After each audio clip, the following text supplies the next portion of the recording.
Kisah Nabi Muhammad Shallallahu Alaihi Wasallam.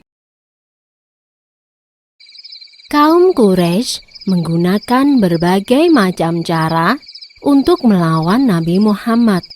Al-Quran yang disampaikan oleh Nabi Muhammad mereka anggap sebagai syair biasa, sehingga mereka meminta pada Abu Sufyan bin Al-Haris untuk membuat syair tandingan.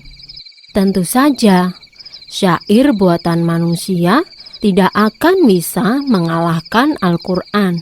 Gagal dengan rencana pertama, kaum Quraisy melaksanakan rencana kedua. Mereka mulai menakut-nakuti, bahkan menyiksa para pengikut Nabi Muhammad. Meskipun sangat membenci Nabi Muhammad, kaum Quraisy tidak berani mengganggu Nabi Muhammad secara langsung. Itu karena sang Nabi berasal dari salah satu kabilah terpandang. Namun lain halnya dengan Abu Jahal. Ia adalah paman Nabi Muhammad dan ia sangat membenci Nabi Muhammad. Suatu hari ia membawa sebuah batu yang sangat besar dan bermaksud untuk membunuh Nabi. Ketika itu, Nabi Muhammad sedang sholat di Masjidil Haram. Namun, saat hendak melempar batu, tiba-tiba saja Abu Jahal melihat seekor unta raksasa yang sangat buas. Unta itu seakan hendak menelan Abu Jahal. Dan Abu Jahal pun segera pergi karena ketakutan. Percobaan pembunuhan kepada Nabi Muhammad selalu dilakukan secara diam-diam. Setelah Abu Jahal gagal, kini giliran Abu Lahab yang bertindak. Ia mencoba membunuh Nabi dengan cara menjerat leher Nabi menggunakan sebuah selendang. Saat itu, muncullah Abu Bakar. Ia segera mendorong Abu Lahab dan melepaskan belitan selendang itu dari leher Nabi Muhammad. Kali lagi Nabi Muhammad berhasil selamat.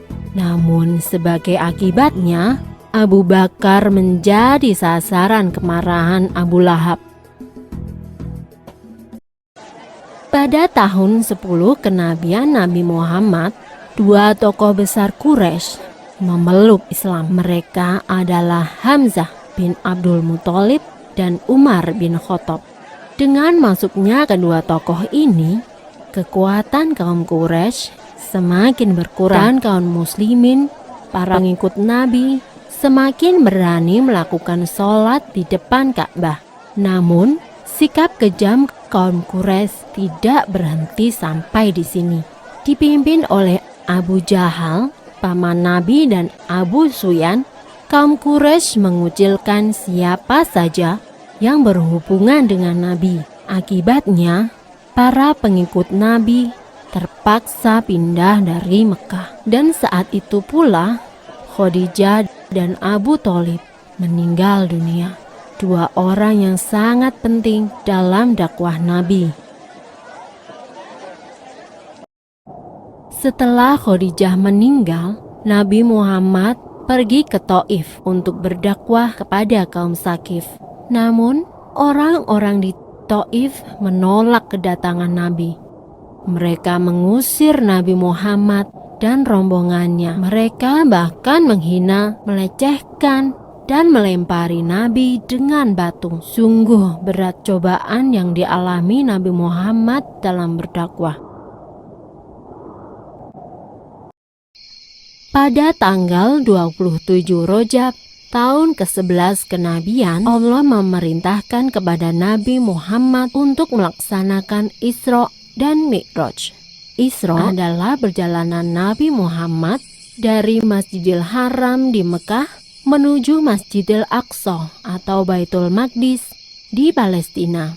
Sedangkan Mi'raj adalah perjalanan Nabi Muhammad dari Masjidil Aqsa ke langit ketujuh atau Sidratul Muntaha. Isra dan Mi'raj dilakukan selama waktu 1 malam saja. Dalam peristiwa ini, Nabi Muhammad menerima perintah untuk melaksanakan sholat 5 waktu. Peristiwa Isra Mi'raj Nabi Muhammad menjadi pukulan yang sangat besar bagi kaum kafir Quraisy dan juga kaum muslimin pengikut Nabi. Kaum Quraisy menjadikan peristiwa itu sebagai bahan olok-olokan dan menyebut Nabi Muhammad sebagai penipu dan pendusta. Mana mungkin bisa melakukan perjalanan dari Mekah ke Palestina hanya dalam waktu 1 malam. Ada beberapa pengikut Nabi yang terhasut oleh kaum Quraisy. Mereka menyatakan keluar dari Islam karena tidak percaya pada peristiwa Isra Mi'raj yang dialami oleh Nabi Muhammad. Keadaan kota Mekah tidak lagi aman bagi Nabi Muhammad.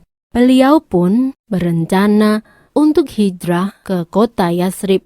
Namun, rencana hijrah Nabi diketahui oleh kaum Quraisy. Mereka pun membentuk pasukan untuk membunuh Nabi sebelum ia berhasil hijrah ke Yatsrib. Dalam pelariannya, Nabi Muhammad dan para sahabat bersembunyi di Gua Sur. Allah berkehendak untuk menyelamatkan Nabi Muhammad. Dibuatnya sebuah sarang laba-laba di mulut gua dan sarang burung merpati yang sedang mengeram. Pasukan Quraisy berhenti di depan Gua Sur. Namun, mereka melewatkannya begitu saja. Menurut mereka, tidak mungkin Nabi bersembunyi di dalam gua tanpa merusak sarang laba-laba dan burung merpati. Nabi Muhammad tiba di Yatsrib dengan selamat. Kaum muslimin di kota ini menyatakan sanggup untuk melindungi Nabi Muhammad. Dan selanjutnya, kota Yatsrib berubah nama menjadi Madinah, yang artinya kota Nabi. Selama Nabi tinggal di Madinah, sempat terjadi beberapa peperangan melawan kaum Quraisy yang terus saja mengejar Nabi Muhammad. Namun, berkat perlindungan Allah, kaum muslimin di Madinah semakin kuat. 8 tahun setelah hijrah ke Madinah, Nabi Muhammad melakukan perjalanan pulang ke Mekah. Kali ini, Nabi Muhammad diiringi oleh para pengikutnya yang berjumlah 10.000 orang. Melihat banyaknya kaum muslimin yang menemani Nabi Muhammad, pemimpin Quraisy pada waktu itu, Abu Sufyan bin Harb, menemui Nabi Muhammad dan menyatakan diri masuk Islam. Setelah itu, hampir semua kaum Quraisy menyatakan diri masuk Islam. Dengan demikian, kota Mekah dapat ditaklukkan tanpa perlu ada peperangan dan pertumpahan darah. Setelah Mekah berhasil dikuasai tanpa peperangan, langkah pertama yang dilakukan oleh Nabi Muhammad adalah membersihkan Ka'bah dari berhala-berhala. Sebanyak 360 berhala disingkirkan dan dihancurkan. Tak lama kemudian, para pemimpin dari seluruh penjuru tanah Arab menyatakan diri untuk masuk Islam dan tunduk pada peraturan Islam. Orang-orang tiada henti menemui Nabi Muhammad dan menyatakan imannya. Peristiwa ini membuat Nabi Muhammad menyadari bahwa tugasnya hampir berakhir. Kemudian beliau beserta 100.000 kaum muslimin mengerjakan haji wada atau haji penghabisan. Ketika Nabi berada di padang Arafah, turunlah surat Al-Maidah ayat 3. Itulah wahyu terakhir yang diterima oleh Nabi Muhammad, dan pada tanggal 12 Rabiul Awal tahun Hijriah, Nabi Muhammad wafat.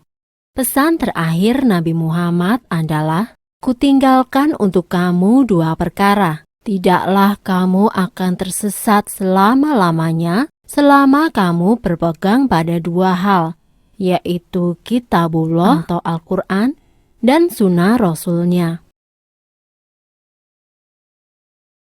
Selesai. Wahyu terakhir yang diterima oleh Nabi Muhammad adalah surat Al-Maidah ayat 3. Pada hari ini telah kusempurnakan untuk kamu agamamu, dan telah kucukupkan kepadamu nikmatku, dan telah kuridhoi Islam menjadi agama bagimu.